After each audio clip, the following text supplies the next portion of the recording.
Alexandra, frage die Karten, zeigen mir einen Weg. Hallo ihr Lieben, wir schauen heute die aktuelle Botschaft, also eine Botschaft für genau jetzt. Was geht vor, was für Energien sind verfügbar? Auf was sollen wir gucken, was ist im Kollektiv so los?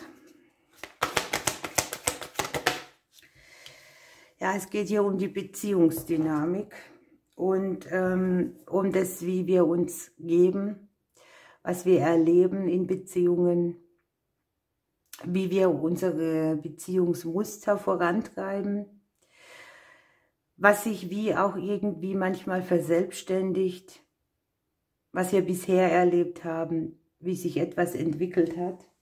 Das ist so die Grundaussage der Karten. Natürlich können das auch so Kreisläufe anzeigen, die einfach jetzt nicht mehr wirklich so funktionieren, wie wir sie gewohnt sind. Dinge, die wir lange so gehandhabt haben, stehen jetzt unter einem anderen Stern. Und es ist auch so die Entwarnung dabei, ne? Kein Grund zur Sorge.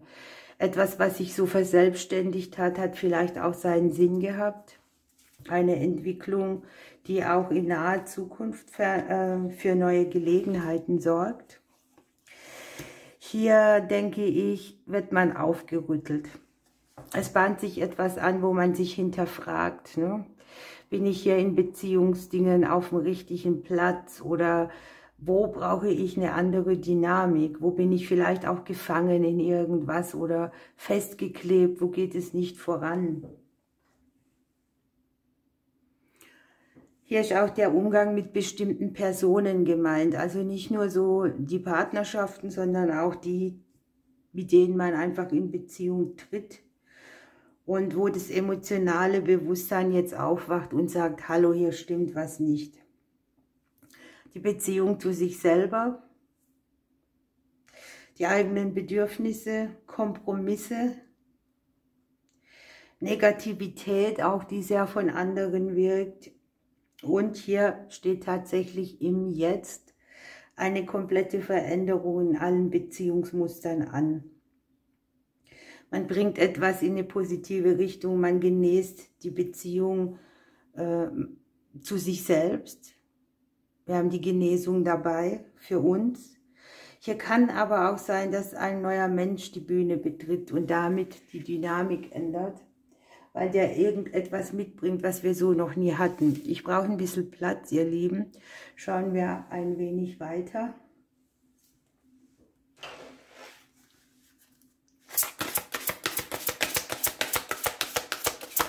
Was dürfen wir hier noch wissen?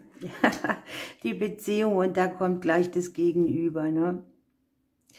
Hier geht es um den anderen Teil, der mit uns in Beziehung ist. Entweder dein Gegenüber oder der männlich aktive Teil in dir selber, der schöpft, das Maskuline. Vielleicht stellt man auch, weil das jetzt hier so Ausgangspunkt ist, immer die anderen in den Mittelpunkt.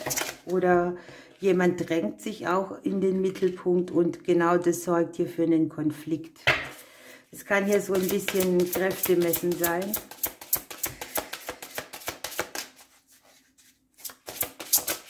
Einer zieht hier an dem Seil und der andere zieht am anderen und beide ziehen. Hier kommt das Beziehungsleben, die Kreisläufe und vergessen ganz, dass daraus ein Machtgefüge entsteht, bei dem jeder irgendwie nicht gewinnt. Konflikte im Beziehungssystem. Auf der bewussten Ebene haben wir das auch, ne? Uns ist es schon klar, was, warum, wie kommt, wo wir auch immer an den gleichen Reibungspunkt vielleicht kommen. Und wir haben hier sehr viel Blockaden im Unterbewusstsein, die sich jetzt hier zeigen und auch mit einem gewissen Konfliktpotenzial nach oben dringen. Man macht sich hier streitbar, man möchte für sich einstehen. Man hat ja auch die Gelegenheit dazu, das ist ja auch immer so ein Ding, diese Trigger, ne, die dann da sind und kommen.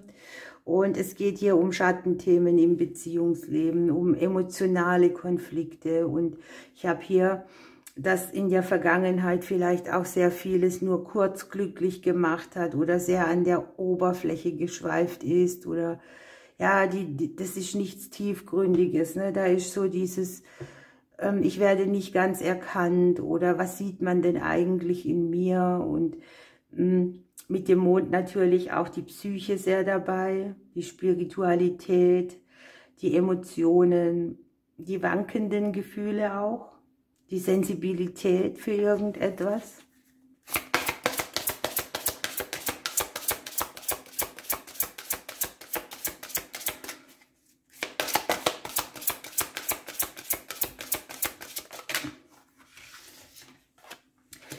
Das Hinterfragen von Treue, Freundschaft, Loyalität, Wünsche, Sehnsüchte, weiterkommen, unterwegs sein. Wen nimmt man noch auf der Lebensreise mit? Wir haben hier nicht nur das Gegenüber in der Mitte liegen, wir haben hier auch die Freunde, die Menschen, die wir einfach mit auf der Lebensreise haben. Und ich sehe hier tatsächlich, dass man immer mehr zu sich selber steht. Wir hatten das doch schon mal die Woche. Also es scheint irgendwie kollektiv zu sein. Und dass man hier auch nur noch Menschen mitnimmt, die es wirklich wert sind. Und das ist keine Schande, das darf man. Es bringt nichts, sich mit irgendwelchen Sachen umeinander zu schlagen, die einen immer wieder an den gleichen Konflikt auch bringen. Für viele ist es so, dass sie das Nein sagen nicht gewohnt sind oder dieses ich lehne etwas ab, damit es mir besser geht, aber da wird sich in naher Zukunft etwas tun, das sich jetzt im Jetzt schon zeigt und wo man einfach auch genug davon hat, wo das Bötchen in eine andere Richtung segeln möchte. Hier wird auch gesagt, nimm mal jemand an die Hand, der dir was wert ist, ne? Den du magst, der wichtig für dich ist. Geht mal raus, unternehmt zusammen was, unterrichtet euch gegenseitig in emotionalen Dingen. Also hier ist es auch wichtig, das zu zeigen, weil ich hier die gleichen Punkte sehe. Ne? Also es gibt so ein gemeinsames Thema, das hat man hier mit jemand Speziellem und da ist einfach der Austausch eine günstige Gelegenheit. Etwas unternehmen mit Gleichgesinnten könnte hier gemeint sein. Auch zu gucken, wer darf denn auf meiner Lebensreise noch mit? Was ist für mich ungegut oder was brauche ich nicht? Da haben wir gleich zwei. Ja, schicksalshafte Situation, Beziehungskarma. Und hier haben wir noch das Außen als Faktor. Ne? Man ist bereit, sich zu zeigen, wie man ist. Man guckt ganz tiefe Schattenthemen an. Man erkennt die Lebensgeschichte, die Lebensreise. Das Schicksal mischt die Karten neu. Das heißt, man hat auch so eine Aufgabe erfüllt, eine Lektion gelernt. Wie es weitergeht, ist auch ein bisschen schicksalshaft, denn wir haben hier Einflüsse von außen. Ich kann mir hier sehr gut vorstellen, dass es Menschen gibt, die neu ins Leben kommen und es ist tatsächlich so, guckt euch das mal an. Wir haben die Blumen hier unten und die Sonne. Manchmal traue ich es mich schon gar nicht mehr zu sagen. Hier möchte etwas Kreatives fließen, eine gute Energie sein. Hier ist Erblühen, Aufblühen, von der Sonne bestrahlt sein. Wir haben eine große spirituelle Entwicklung, die Sonne, den Mond. Hier geht sehr viel über die intuitive Ebene. Und wenn wir jetzt angucken, diese drei Karten, haben wir natürlich auch sowas wie das Beziehungsleben steht wieder unter einem guten Stern. Man macht hier eine Wende, die Lebensenergie auch zurückbringt, statt dieses Drückende. Schicksalshafte Gelegenheiten auch, die einem zugespielt werden. Das können jetzt hier Themen sein oder auch Menschen oder Weggefährten, die hier den Impuls mitbringen. Und dieses Ding, ich sorge mich um etwas, wird immer geringer. Hier haben wir schon von der Zeitqualität her das Jetzt, ne? Das Frühjahr, die Sonne mit dem Klee natürlich auch hier die kurzen Zeitangaben. Also alles, was aktuell so im Feld umschwingt, ist so und möchte angeguckt werden. Im Prinzip ist es ja unsere Lebensreise, ne? Und wie viel machen wir eigentlich, nur weil es von uns verlangt wird oder weil wir nicht gelernt haben, für uns einzustehen oder zu sagen, so hier, das mache ich jetzt nicht mehr mit. Schauen wir mal noch ein bisschen tiefer.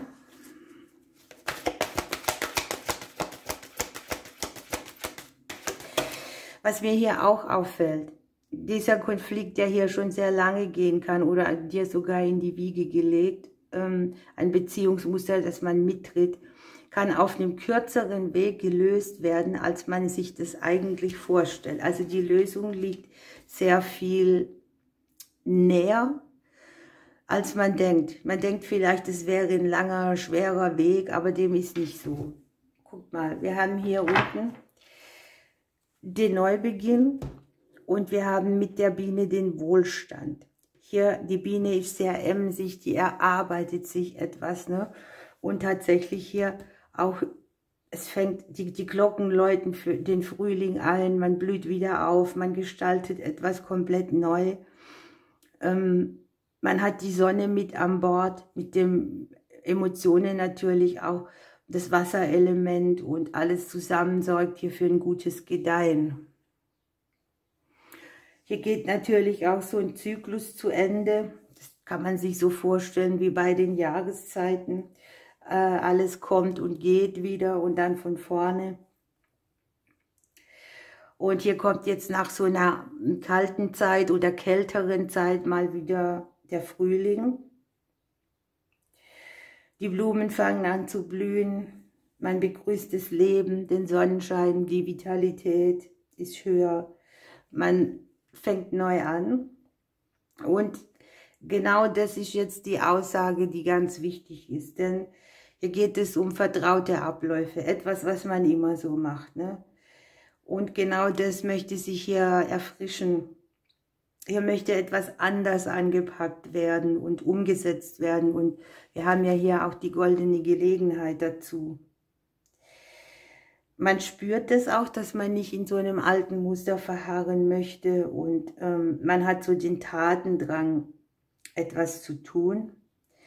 Ganzheit und das Bejahen der Dinge, das Ja-Sagen zu etwas anderem, zu etwas Neuem, wird einem hier tatsächlich Wohlstand bringen. Mit dem Honig ist es natürlich auch die süße Energie, ne? Das, was gut schmeckt, das, was man genießt. Und hier darf man ruhig willens sein, auch emsig zu sein, um seine Ziele auch zu erreichen. Und Anstrengung wird sich hier auszahlen. Bienen arbeiten auch mit anderen zusammen. Hier geht es ja auch um das Beziehungskonstrukt. Und man überlegt hier sehr wohl, wessen Energie im Einklang mit einem sind und wessen Energie eben nicht. Ja, die Fülle, die Süße des Universums möchte zu uns fließen. Es ist noch so ein bisschen Arbeit, aber man findet hier auf die Wellenlänge mit anderen zu seinen Träumen und wir verdienen es, dass unser Ziel uns goldene Wirklichkeit auch bringt. Also hier endet man in einem Neubeginn, der zu Wohlstand führt. Was wollen wir mehr?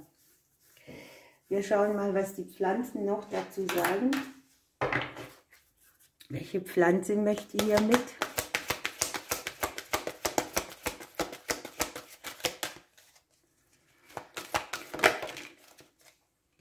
Ja, man begrenzt sich nicht mehr, ne? Man guckt über den Tellerrand hinaus, man nimmt die Unendlichkeit wahr und auch die Schönheit des Wandels.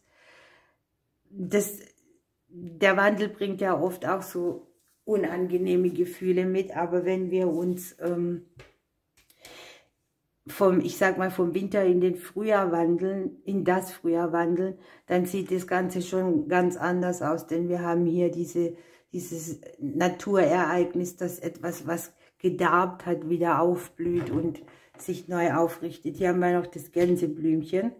Sollte jemand von uns denken, wir schaffen das nicht, dann stimmt es nicht, denn wenn du auf das Gänseblümchen drauf trittst, dann richtet es sich wieder auf und genau das ist so dieses Ding.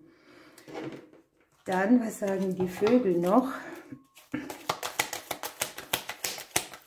Also das ist schon ein kollektives Thema für die Menschheit oder für unsere Sachen an sich, unsere Beziehungsdinge, denn es hat sich sehr vieles verändert, die Zeiten ändern sich, die Menschen ändern sich, manche bleiben stehen, manche gehen nach vorne und das spürt man dann schon, wo man selber vielleicht an einem anderen Platz ist, wie das, was um uns rum ist. Hier muss man auch gar nichts erklären, es ist, wie es ist. Ja? Keiner muss sich rechtfertigen oder darum kämpfen.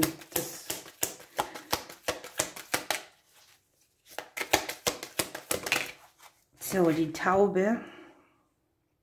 Ja, ich überbringe dir Frieden, Sanftmut und Nächstenliebe. Sei empfänglich für die Zeichen im Alltag. Ich schenke dir Hoffnung und stärke dein Verständnis in Konfliktsituationen. Und hier unten haben wir den Konflikt. Okay, ihr Lieben, ich wünsche euch einen wunderschönen Tag oder Abend noch. Ich drücke euch und bis bald.